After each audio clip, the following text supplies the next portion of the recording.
योगः कर्मसु कौशलम्.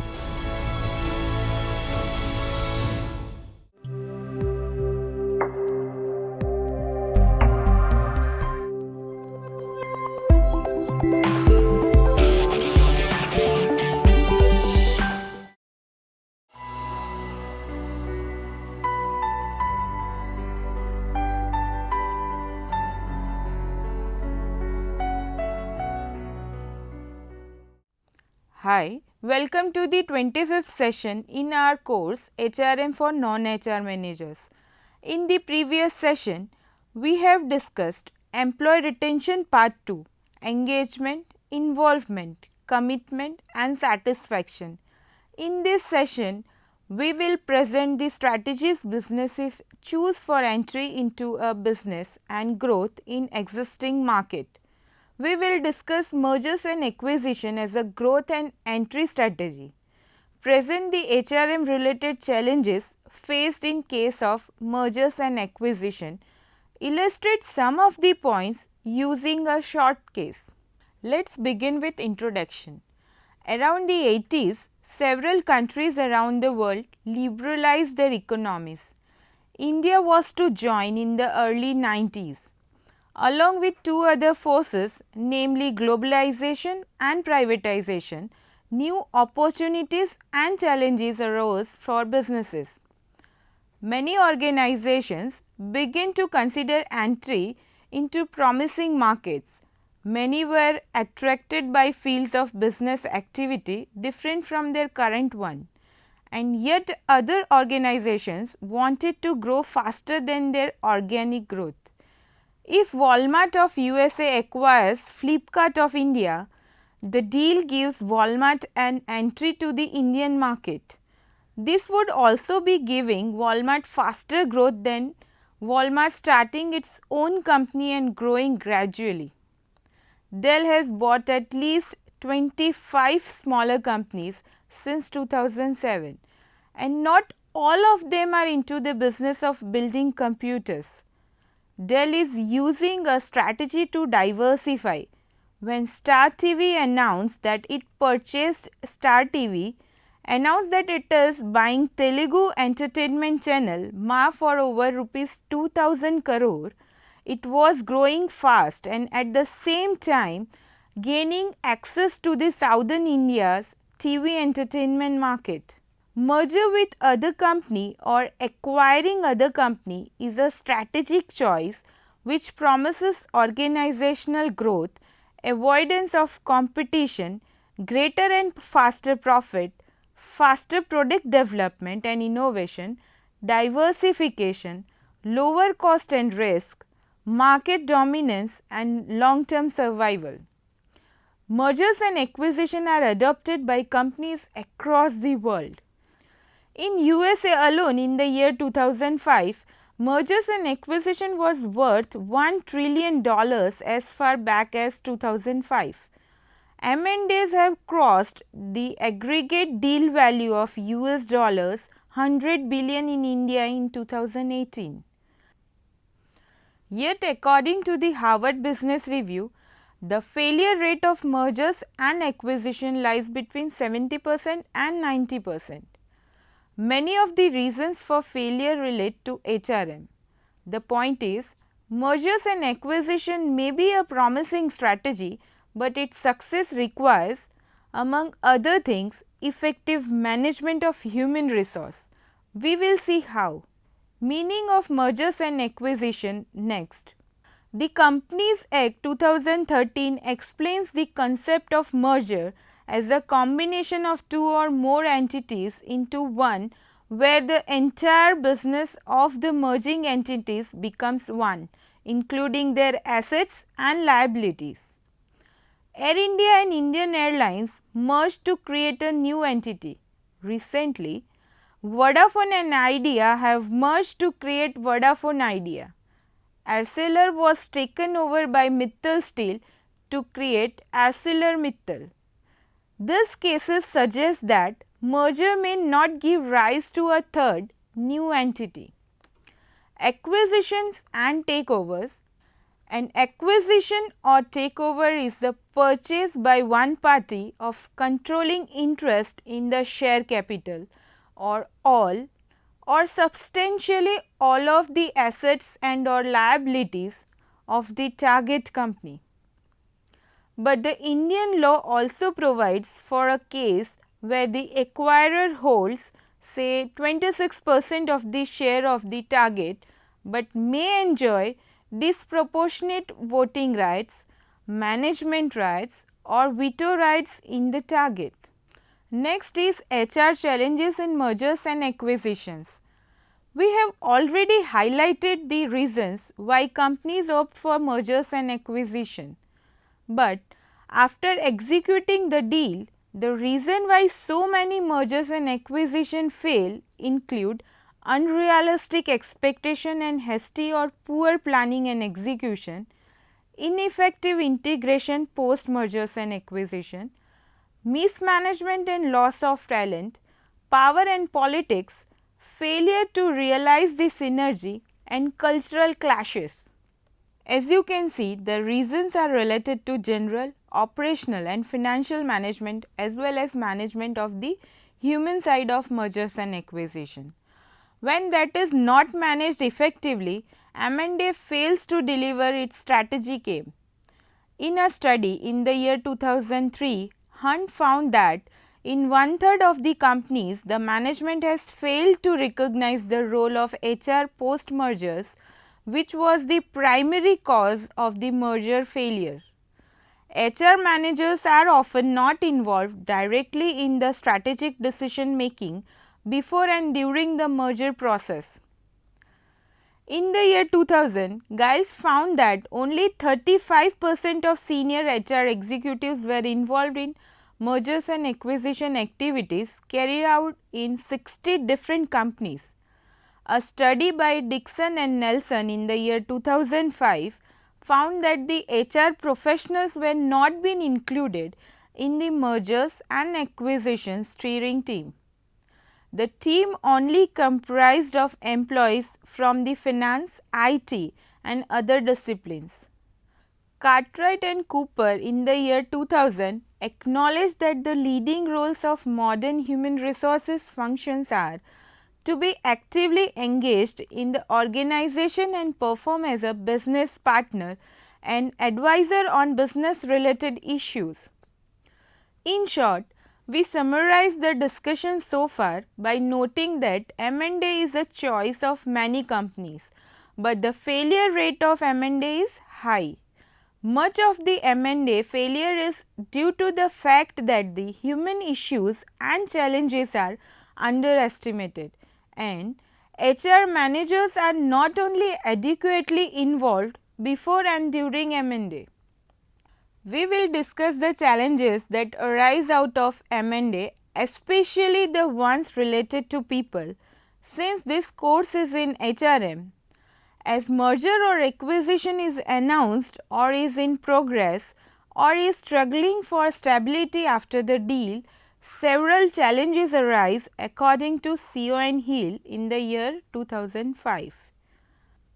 Number 1, anxiety. Mergers and acquisition increases perception of uncertainty in the minds of employees, and many of them expect negative impact of it on their career and job. Anxiety and uncertainty result into low productivity, employee losing sight of organization's interest as they become focused on protecting their own, and loss of motivation. Number 2, social identity. When one company merges into another or gets acquired by another and loses its identity, the employees of the merged or acquired company suffer loss of their organizational, professional and work group identities. This loss often leads to anger, grief and resistance to change. These sentiments show up in the form of intergroup bias and conflict and acts of non-compliance with the new regime. Number 3, acculturation. When the culture of two companies involved in merger or acquisition are very different. Adjustment to different organizational culture becomes a challenge to the employees of one or both companies. The clashing cultures result into stress, conflict, tension and resistance to change. Number 4. Role conflict. The time immediately after M&A could be very confusing as the two entities gradually get used to the post merger or post acquisition reality.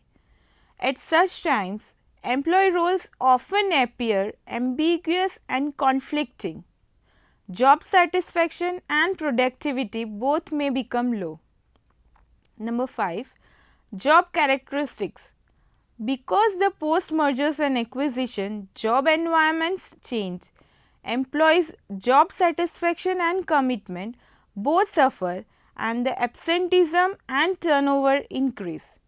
You may remember from our earlier session that job characteristics theory presents skill variety, task identity, task significance, autonomy and feedback as the 5 factors which boost the employee's motivation, which does not depend on external reward. Number 6. Organizational justice. In many cases, M&A are followed by right sizing and retrenchments. Some employees lose jobs, some are taken at reduced salary or lower position in the post mergers and acquisition structure. As mentioned earlier, employee turnover occurs. The surviving employees feel that they are being treated unfairly. The impact of these 6 challenges start as small or less significant, but as the M&A deal progresses from pre-combination stage towards the operational combination, it becomes more and more serious. These challenges presented by Seo and Hill prepared the conceptual understanding in the form of anxiety, identity, culture, conflict, motivation and justice. The HR managers need to derive the HRM challenges and manage them effectively. Schooler and Jackson in the year 2001 present the HRM challenges, their implication for HR and action that HR managers can take can be considered at each stage of M&A. A. Pre-combination stage. 4 specific issues appear at this stage. First, in many cases, in the absence of formal communication, the gossip brings the news of possible M&A. People begin to speculate why the merger or acquisition is being made.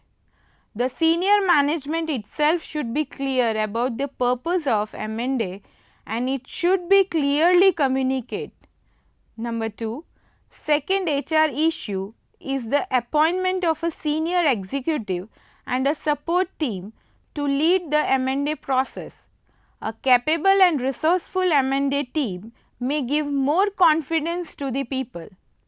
This team should have representation from HRM functions as well. Third HR issue is due diligence.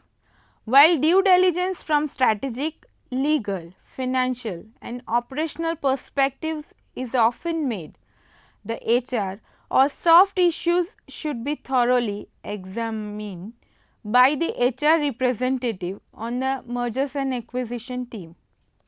Examples of soft issues include assessing the makeup and motivation of the two workforces, comparing benefits, compensation policies and labor contracts of both firms and assessing the cultural match between the two firms. The fourth HR issue at this stage is planning to learn from the M&A process. The M&A team should plan and prepare to document the M&A process which can be applied to future deals. B. Combination stage. Merger or acquisition is operationalized and the entities merge at this stage.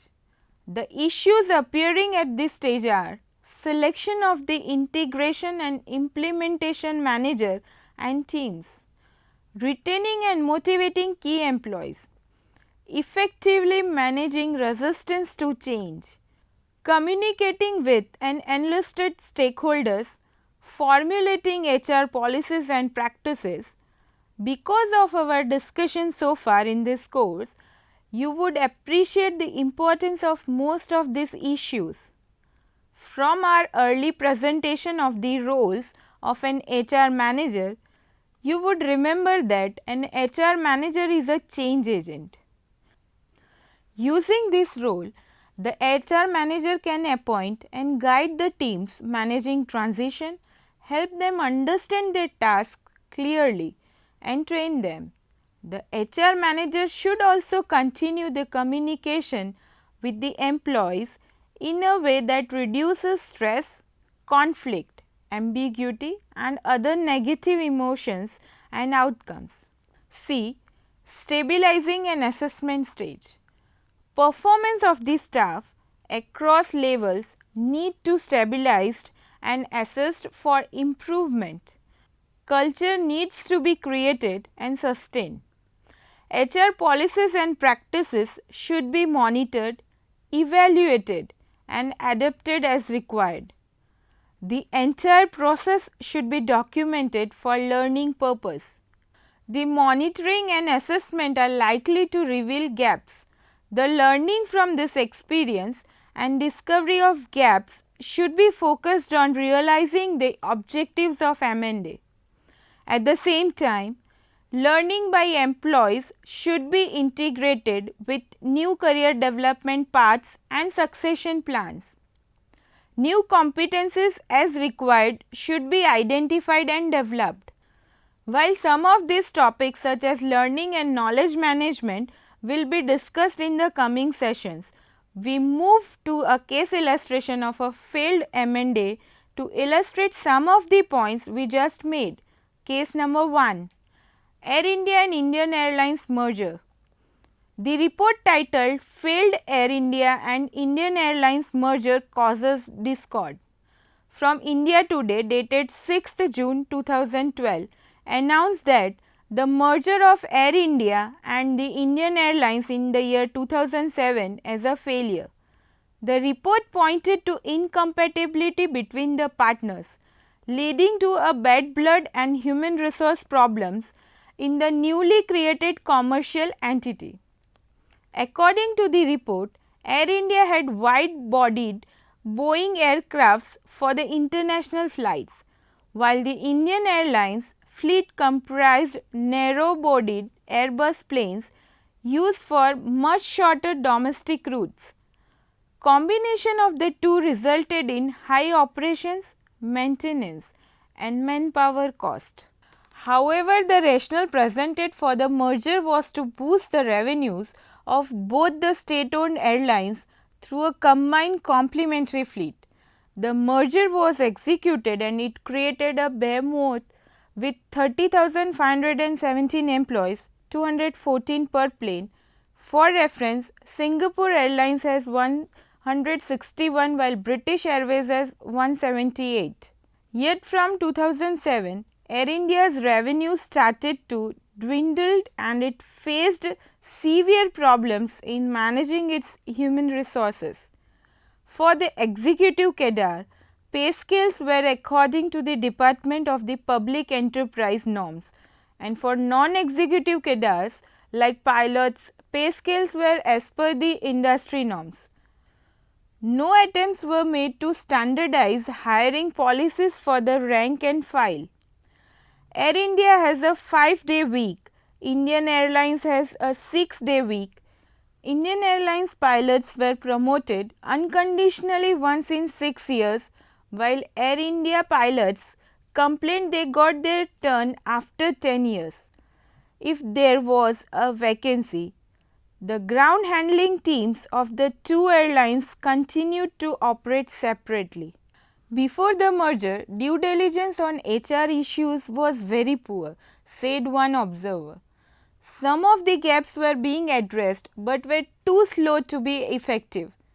5 years after the two airlines merged, staffers below the level of Deputy General Manager were still not integrated. Air India pilots and engineers, beside other ground employees who used to get high pay earlier, now received reduced pay on the recommendation of Dharmadhikari Committee. The panel suggested uniform working hours and pay scales among other things. Several employees left the company. Industry insiders opened that many of the employees had quit because of the airline's poor management practices and the pay disparities among the staff of the two merged entities. The employees went on a series of strikes which hampered the operations of the airline. With these strikes leading to frequent flight cancellation, passengers were left fuming. Industry insiders who analyzed the instability and disturbances prevailing in Air India expressed skepticism over Air India's survival. With this, we conclude this session here. We will see you soon for the next one. Until then, goodbye and thank you.